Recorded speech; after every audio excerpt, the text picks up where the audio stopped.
pesticides that are banned and have been confirmed to cause cancer that are coming through our borders and are being cleared by KEBS. Thank you.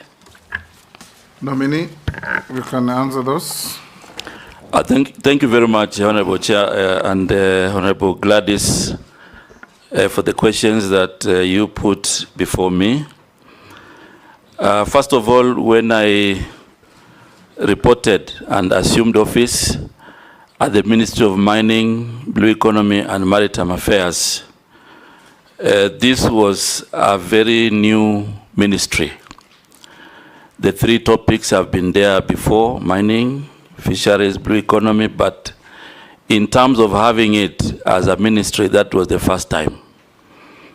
So I did provide leadership in carrying out key reforms to ensure that that ministry can achieve the mandate and also can make a contribution in the economy of our country. And the first reform that we carried out was the reform around licensing.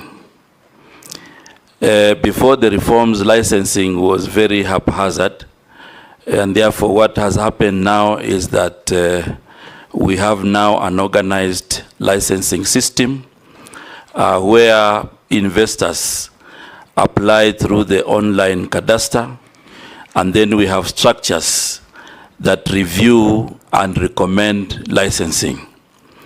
And even as I left office, the process of licensing is up to date, and it is now working according to procedure. As a result of that, the moratorium was lifted in October last year, and licenses over 1,200 are now getting processed without any challenges.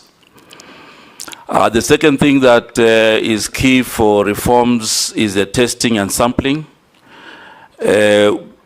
Investors had a lot of challenges, on testing their products, and therefore I led reforms that have now devolved 8 labs across the country. So now we have decentralization, and investors can easily now do their testing across the country.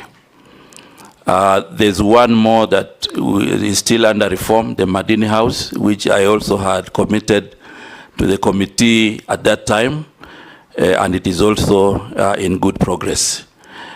I also provided leadership in instituting reforms on value addition, and as we speak, we have quite a number of investors across the country that are doing value addition, because exporting of raw minerals denies the country a lot of revenue and jobs. If you go to the Western region, for example, we have an investor in gold refinery, 5.8 billion. In Elgeyo Marakwet, you have Flospa. We have an investor, 4.8 billion. In Vihiga, we have an investor, 2.5 billion. And we had also mapped other areas of the country. Right now, there's an investor who is ready to do 11 billion of iron ore in Taita Taveta. That will also benefit Tharaka in an area called Kithiori and part of Kitui. So that bringing on board of investors is part of my achievement in the ministry. And we also organized the artisanal mining individuals into cooperative societies. Now we have about 300 cooperative societies that are ready for licensing across the country.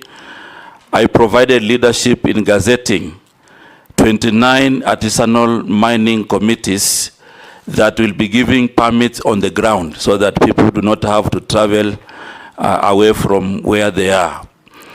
We took the issue of illegal mining very seriously and safety, and proposed measures to have a mining police unit that is responsible for some of the issues. So I take note of the issues you have raised about the insecurity in some of the mines. So the mine